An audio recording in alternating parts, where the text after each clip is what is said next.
अस्सलाम वालेकुम, क्या हाल चाल है? आप लोग ठीक हैं, खैरियत से हैं? एक गैर हाज़िरी पे गैर हाज़िरी लग रही है क्योंकि बहुत सारी चीज़ें दरमियान में ऐसी कर रहे हैं जिस पे तो आपसे मुलाकात होती रहती है, लेकिन जो वी लॉग है उससे छुट्टी लंबी हुई हुई है।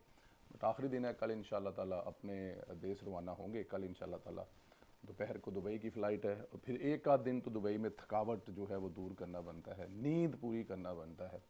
और वैसे भी रमज़ान शरीफ है, दुबई में रमज़ान शरीफ में बड़ा मज़ा आता है, सहरी में भी और अफ्तारी में भी। तो इंशाल्लाह ताला फिर संडे तक अपने घर पहुंच जाएंगे, मंडे वाला रोज़ा जो है अपने घर पे रखेंगे और फिर वही रूटीन की जो आपके साथ मुलाकात है उसका सिलसिला शुरू हो जाएगा। दो तीन चीज़ें हैं जो आपसे करनी हैं, बल्कि ये वो चीज़ें हैं जो एक तो ख़बर देनी है आपको, बड़ी मज़े की खबर हमें मिली रात को, क्योंकि ज़ाहिर है अब आप बहुत सारे लोगों से मिल रहे होते हैं। तो एक सवाल होता है कि बनेगा इमरान खान साहब का, उसके हवाले से बताते हैं। पाकिस्तान हॉकी फेडरेशन मतलब क्यों नहीं सुधर रही, या क्यों नहीं सुधरना चाहते, या क्यों पेट नहीं भर रहे इनके, इस पे भी आपको बताएंगे। और शहबाज शरीफ साहब जो इस वक्त अमरीकी सदर जो हैं उनके सदर डोनाल्ड ट्रंप के दौरे पर इस वक्त अमेरिका में मौजूद है, उस पर भी बात करेंगे। सबसे पहले तो आपको इमरान खान साहब के हवाले से बताएं। एक बहुत ही करीबी जो सिस्टम में दोस्त हैं, जिनका बड़ा किरदार है, नाम नहीं लूँगा। पिछले दिनों गंडापुर साहब जो हैं उन्होंने भी कुछ इस तरह की बात की, उन्होंने भी नाम लिया, तो उनके हवाले से बात हुई, उनसे बात हुई आप कह सकते हैं। तो उनसे सवाल किया गया, उनसे पूछा गया कि जनाब की कर रहे हो खान साहब दा। तो उन्होंने कहा जी कि खान साहब अपने लोगों से इतने मायूस हो चुके हैं कि उनको अपने लोगों से कोई आस उम्मीद नहीं है, क्योंकि अगर उनके कुछ चाहने वाले 10 12 15 18 रह गए हैं तो वो तमाम तर कोशिश के बावजूद वो सब नहीं कर सकते जो कि खान साहब चाहते हैं, जिससे खान साहब की रहाई हो मुमकिन हो सके। मतलब वो मुल्क में कोई इतना बड़ा इनकलाब नहीं ला सकते कि इस मुल्क की 10 करोड़ आवाम या बस 12 करोड़ आवाम, जो खान साहब का ख्वाब है, वो बाहर निकले और उसके बदले में मजबूरन इमरान खान साहब को छोड़ना पड़े। ऐसा कोई माहौल नहीं बन पा रहा जो खान साहब की ख्वाहिश थी, जो खान साहब चाहते थे, जो खान साहब को एक अपनी वो जो उसके फॉलोअर्स थे उनसे बड़ी उम्मीदें थे, उस पर वो टूट गए। मैंने पूछा जी लाहौर में, उन्होंने कहा जी लाहौर वाले या पंजाब वाले क्यों निकले। एक तो 9 मई के बाद इमरान खान साहब की पार्टी की तरफ से जो हुआ, इमरान खान के लोगों ने जो किया, उससे जो बाकी के लोग थे वो भी डर गए हैं। उन लोगों को खौफ है कि उनके बच्चे हैं, घर है, काम है, कारोबार, वो उनके नाम अगर नहीं आए या अगली दफ़ा इस किस्म के वाक़े में आ जाएं जिसमें रियासत के ख़िलाफ़ बगावत है, तो वो सारी ज़िंदगी अपने बच्चों को, अपने वालदैन को क्या मुंह दिखाएंगे। तो एक तो वो लोग हमेशा के लिए खान साहब का साथ छोड़ गए। फिर जिन लोगों के नाम थे वो लोग फिर ज़ाहिर है जिन मुश्किलात का शिकार रहे, और उसके बाद फिर जो उनके साथ हुआ पार्टी की तरफ से, वो भी साथ छोड़ गए। एमपीएस की बात या टिकट होल्डर्स की बात, जो टिकट होल्डर्स थे वो क्यों नहीं निकल रहा है। जो एमपीए की बात नहीं कर रहा, टिकट होल्डर्स, उनका कहना है कि इमरान खान साहब ने बनी गाला में जो हमसे लाखों करोड़ों रुपए इकट्ठे किए और किसी नजरियाती बंदे को टिकट नहीं दिया, बल्कि टिकटें बेची, तो हम इस पार्टी के लिए क्यों बाहर निकले और मारे खाएं। जो एमपीएस हैं वो ये समझते हैं कि क्योंकि इमरान खान साहब ने इक़्तिदार में आकर हमने फिर भी एमपीए बन जाना है, हम इस पार्टी से दूसरी पार्टी से एमपीए बन जाना है, तो हम अपनी जानें अजाबे में क्यों डालें। वो भी ख़ास तौर पर जब इमरान खान साहब हमें ये कह रहे हैं कि आप निकलें और आग लगा दें इस मुल्क में। 9 मई और 26 नवंबर वाला वाक़या जो है, 26 नवंबर के हवाले से पूछा तो बताया, उन्होंने कहा जी चीज़ें बहुत बेहतर हो रही थी और उसके बदले में इमरान खान साहब शायद हाउस अरेस्ट हो जाते, बनी गाला या जमान पार्क आ जाते, अगर वो उस वक्त, क्योंकि उस वक्त एक प्रेशर बिल्ड हो रहा दोनों तरफ से ना। अभी वो आपको पता है मई वाली जंग नहीं लगी थी, पाकिस्तान जो है वो उस वहाँ पर उस वक्त नहीं पहुंचा था जहाँ पर आज खड़ा है।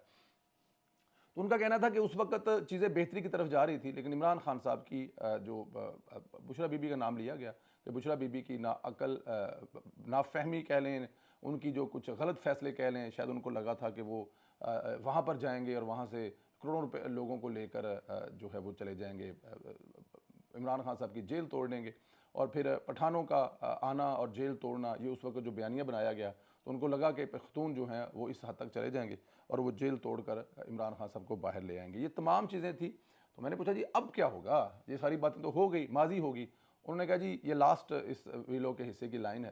उन्होंने कहा जी कि इमरान खान साहब इंतज़ार कर रहे हैं, उनको आगे उन्होंने उंगल करके ना चीची, मतलब यार चीची उंगली दरा नौ है ना, खान साहब को भी वो भी पकड़ाया जाए तो वो इतनी मजबूती से पकड़ेंगे कि हम वो नहीं छुड़ा पाएंगे। लेकिन तो मैंने कहा फिर क्यों नहीं पकड़ा रहे, मुल्क से ये जो हालात हैं ख़त्म होने चाहिए। ये जो एक थोड़ी सी इमरान खान साहब की तरफ से इंटरनेशनल मीडिया में या फिर जो अफवाहों के बाज़ार गर्म किए जाते हैं ताकि मुल्क जो है स्मूथली चले, आप लोगों को काम करने का स्मूथली मौका मिला, तो उन्होंने ये कहा कि इमरान खान साहब पर एतबार नहीं किया जा सकता। ये फाइनल लाइन है कि इमरान खान साहब पर एतबार नहीं किया जा सकता, कि अगर आज इसको रिलीफ मिल गया तो ये करेगा क्या, ये किसी को भी नहीं पता। फिर जो इमरान खान साहब के इर्द गिर्द हैं, जो इमरान खान साहब की वकालत करते हैं, इस बात की वो भी जिम्मेदारी नहीं लेते, इस बात की वो भी गारंटी नहीं देना चाहते कि इमरान खान साहब जो हैं अगले फेज़ में जाकर कुछ ऐसा नहीं करेंगे जिससे मुल्क को नुकसान ना होगा।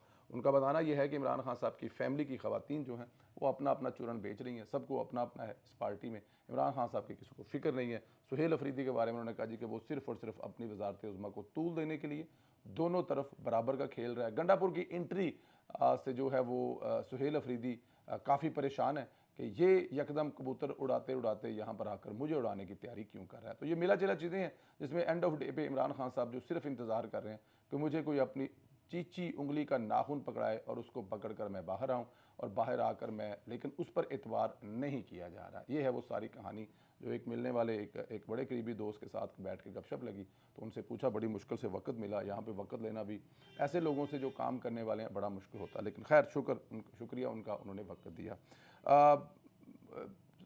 सदर ट्रंप की दावत पर जो पीस बोर्ड है उसमें शिरकत के लिए पाकिस्तान अपना अहम किरदार अदा करने के लिए, गज़ा के लिए जो कि हमेशा पाकिस्तान ने किया, फ़लस्तीन के लिए हमेशा पाकिस्तान ने, आज से नहीं। आप ये देखें कि हमारे बहुत सारे जो लीडरान हैं, जिनमें जुल्फ़िकार अली भुट्टो से लेके जितने भी आगे आए हैं, किसी ने भी इस पर कोई कंप्रोमाइज़ नहीं किया है, कश्मीर पर और एक फ़लस्तीन पर। तो फ़लस्तीन में अहम किरदार अदा करने के लिए शहबाज शरीफ साहब जो है वो अमेरिका तशरीफ़ ले जा चुके हैं, इस वक्त वो अमेरिका पहुंच गए हैं। अता तारक फ़ातमी और नायब वज़ीर आज़म इसहाक़ डार साहब भी उनके साथ हैं, उनको असिस्ट करेंगे। पाकिस्तान का किरदार इस खित्ते में बड़ा अहम होता जा रहा है, चाहे ईरान की जंग हो, चाहे सऊदी अरब के साथ मामलात हों, चाहे फिर यूएई के पिछले दिनों जो गड़बड़ मामलात हुए उनको लेकर बड़ा अहम किरदार रहा है, बड़े भाई का किरदार अदा कर रहा है इलाके का।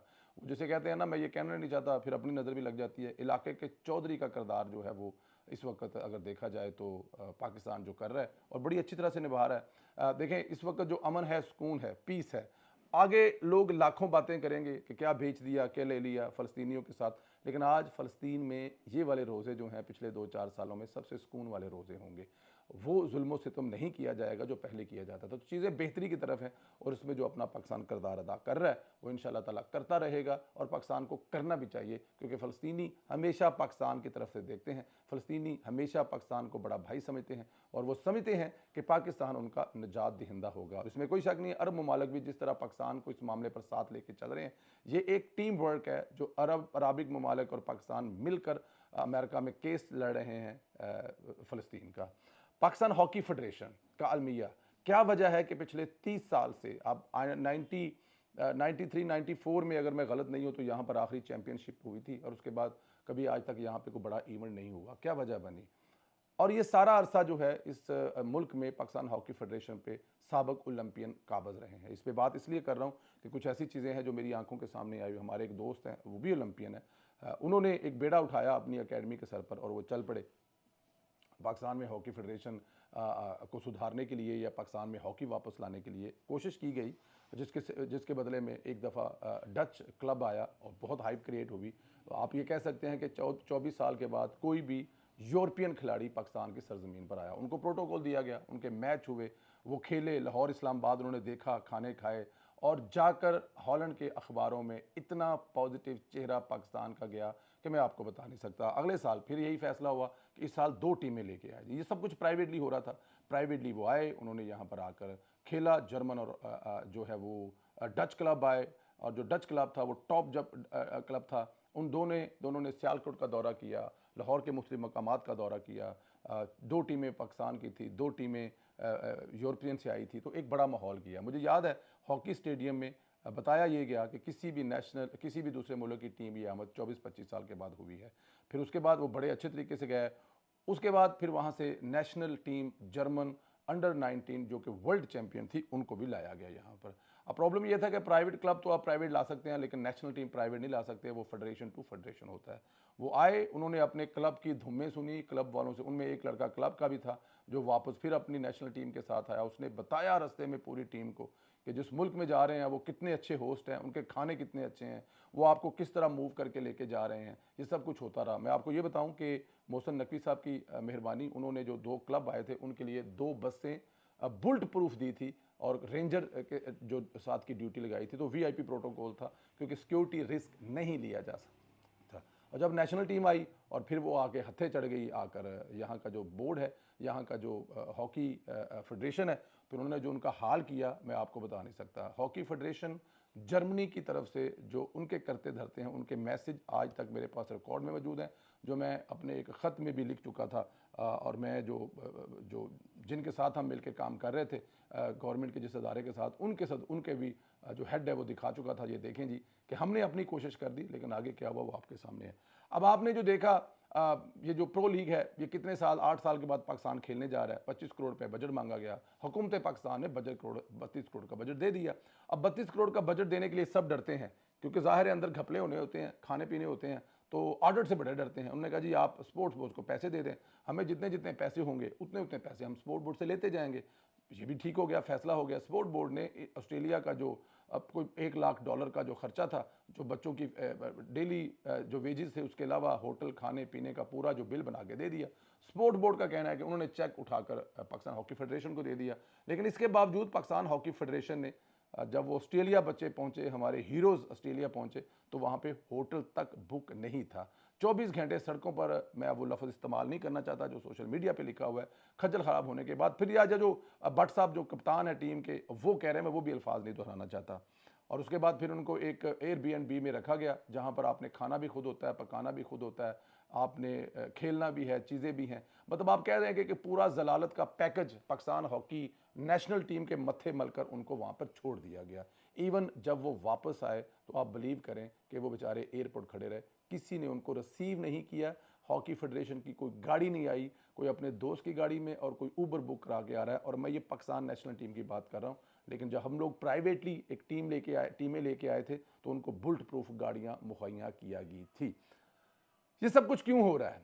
कुछ ऐसे चेहरे जो हमेशा से इस बोर्ड के साथ चमड़े हुए हैं, जिनका बड़ा नाम था, हॉकी में बड़ी उन्होंने खिदमत की, लेकिन उसके बाद उन्होंने जो, चाहे वो किसी अदारे में रहे, चाहे फिर वो कोई भी आ जाए, जिन्हें कहते हैं ना कि हर जंज दे सबाले 4-5 हैं ਜਿਹੜੇ हॉकी फेडरेशन तुहानू नजर आएंगे। मैं नाम नहीं ले रहा क्योंकि अच्छा नहीं लगता किसी का नाम लेना, लेकिन बड़े नाम हैं। उन्होंने बड़ी खिदमत की है हॉकी में खेलने में। लेकिन खेलने के बाद आज जितना हॉकी फेडरेशन को तबाह करने का जिसे कहते हैं ना क्रेडिट है, वो भी उन्हीं का है। तो जब तक ये चमटे रहेंगे, उस वक्त आप ये देखें कि जिसको बोर्ड का सदर लगाया गया, मेरी इतला के मुताबिक वो रिजाइन कर गए हैं, वो हमारे सूबा बलोचिस्तान से हैं, तल्लक ही कोई नहीं हॉकी से, जिंदगी में कभी हॉकी का नाम नहीं सुना उन्होंने, उन्हें हॉकी का फेडरेशन का सदर बना दिया गया। और कोशिश की गई कुछ इदारों की तरफ से, राणा सनाउल्लाह साहब ने कहा जी हमने कोशिश की उनको 2 दफ़ा हटाने की, लेकिन हमें नहीं हटाने दिया गया। अब कौन नहीं हटाने दे रहा? अगर आप बहुत अच्छे काम कर रहे हैं तो हॉकी हमारी पहचान है। खुदा के वास्ते अगर आपने हॉकी ठीक करनी है, मैं आपको यहाँ पे कसम दे रहा हूँ, मेरा कोई तजर्बा नहीं है, मेरा कोई एक्सपीरियंस नहीं है, 15 मिनट का काम है, पाकिस्तान की हॉकी ठीक हो जाएगी। मैंने यूरोप के बहुत सारे ममालिक से हॉकी के सिलसिले में मिला हूँ, वो लोग पाकिस्तान का नाम सुनते सीटों पर खड़े हो जाते हैं इज्जत और एहतराम से, जितना हमारे जो गुजरे हुए हॉकी के खिलाड़ी हैं उन्होंने हमारा नाम पैदा किया है। वो सुबह आना चाहते हैं, लीग्स खेल हो सकती है यहाँ पे, 1 साल के अंदर अंदर आप लीग शुरू कर सकते हैं, पाकिस्तान की क्लब्स की लीग शुरू करते हैं, नेशनल टीमों की लीग शुरू कर सकते हैं। ये हिंदुस्तान सिर्फ एक सूबे ने हॉकी को अडॉप्ट किया, हॉकी की जिम्मेदारी ली। आज 5वें 4थे नंबर पर हॉकी है पूरी दुनिया में, इंडिया की। यहाँ पर भी अगर फर्ज किया कोई सूबा, कोई अदारा इसकी जिम्मेदारी ले ले, पूरे साल का 5, 7, 10 करोड़ रुपया खर्चा होगा, बाकी खुद जनरेट करेगी हॉकी, खुद अपने लिए पैसा पैदा करेगी पूरी दुनिया से। जब आपके यहाँ पे टीमें आएंगी, आपके जो स्पॉन्सर हैं, आपके जो मीडिया के राइट्स हैं, आपकी बहुत सारी चीज़ें वो खुद पैसे जनरेट करेंगे। लेकिन प्रॉब्लम ये है कि ऐसे बेहुदा लोग हैं जिनको पता है कि हमारी टीम, वो टीम कहते हैं कि हम लोग वहां पे गए हैं, तो होटल वाले कहते हैं जी बुकिंग तो कैंसिल हो गई है। क्यों कैंसिल हुई है? क्योंकि पैसे नहीं आए। बोर्ड पैसे दे चुका है, हॉकी फेडरेशन पैसे ले चुकी है, लेकिन आगे पैसे डिलीवर नहीं हो रहे। ये इतने जालिम और गिद्ध हैं, ये उस अदारे को खा रहे हैं, ये उस फेडरेशन को खा रहे हैं, ये कौम के इतने खूबसूरत चेहरे हॉकी को खा रहे हैं, जिन्होंने सारी उम्र इनके घर चलाए हैं, इनको शर्म भी नहीं आती। लेकिन मेरा ख्याल है कि अब कुछ बेहतर होने जा रहा है। अगर यहां पर कोई प्रोफेशनल बंदा, यहां पर मैं आपको बताऊं, आप देखें कि क्रिकेट का बेड़ा गर्क हुआ था, नजम सेठी इस प्रोफेशन का बंदा नहीं था, उसका शुरू किया हुआ पीएसएल आज पूरी दुनिया में पाकिस्तान का ब्रांड बन चुका है। अरबों रुपए के, एक नहीं दो नहीं, अरबों रुपए की आपकी एक टीम बिक रही है। मोहसिन नकवी साहब का क्रिकेट से कोई तल्लक नहीं है, उन्होंने ये स्टेडियम से लेकर, क्रिकेट से लेकर, हार जीत खेल का हिस्सा है, पूरी दुनिया में नाम पैदा कर दिया, हिंदुस्तान की आंखों में आंखें डालकर बात की है। तो हॉकी के लिए भी हमें एक ऐसा बंदा चाहिए जो इस प्रोफेशन से ना हो, और जो नीचे काम करने वाले कौम है टोटल प्रोफेशनल लोग हों। आपको एक भी यहाँ पर जो साबिक ओलंपियन अगर हॉकी से नज़र आएगा तो ये ठीक नहीं हो सकती। अगर हॉकी को ठीक करना है तो एक सिंगल प्रोफेशनल, जो एक सिंगल भी ओलंपियन इसमें नहीं होना चाहिए। अगर आपको लगता है कोई बहुत अच्छा है, वो कुछ कर सकता है, पूरी दुनिया के साथ कनेक्ट है, तो उसको किरदार दें उसको, लेकिन उसको भी ट्रायल बेस पे दें। एक साल के लिए लेके आए उसको, एक साल में अगर वो डिलीवर कर सके तो ठीक है, वरना छुट्टी।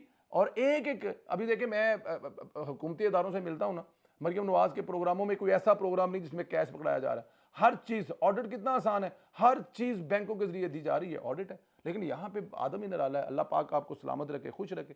अगले वीलॉग में फिर बातें होंगी कुछ। इजाज़त दीजिएगा, अपना ख्याल रखिएगा। बहुत शुक्रिया, खुदा हाफिज़।